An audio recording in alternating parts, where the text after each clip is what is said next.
कहानी ऐसी जो जिंदगी में बदलाव लाते हैं। एक गांव में एक बनिया रहता था। उसकी बुद्धि की ख्याति दूर दूर तक फैली थी।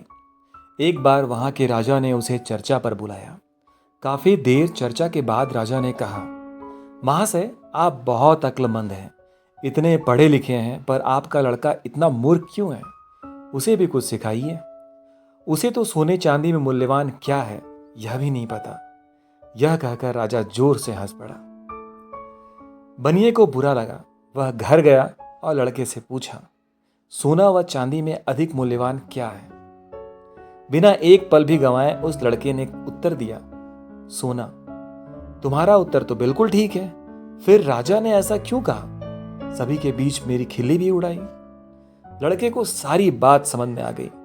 वह बोला, राजा गांव के पास एक खुला दरबार लगाते हैं जिसमें गांव के सभी प्रतिष्ठित व्यक्ति शामिल होते हैं।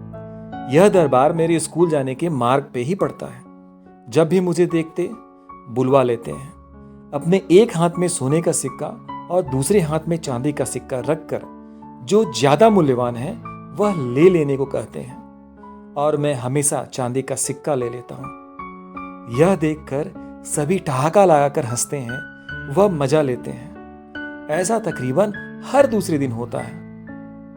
पिताजी कहते हैं, फिर तुम सोने का सिक्का क्यों नहीं उठाते? 4 लोगों के बीच अपनी फजीहत कराते हो और साथ में मेरी भी। लड़का हंसता है। वह हाथ पकड़कर पिताजी को कमरे के अंदर ले जाता है। कपाट से एक पेटी निकालकर दिखाता है जो चांदी के सिक्कों से भरी हुई थी। यह देख बनिया हतप्रभ हो जाता है।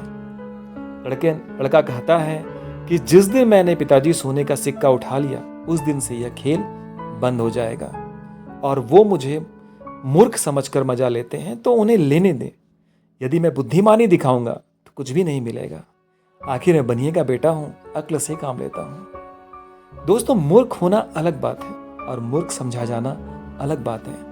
इस कहानी से हमें यही सीख मिलती है कि स्वर्णिम मौके का फायदा उठाने से बेहतर है हर मौके को स्वर्ण में चेंज कर दिया जाए, स्वर्ण में बदल दिया जाए। आप सभी का बहुत बहुत धन्यवाद।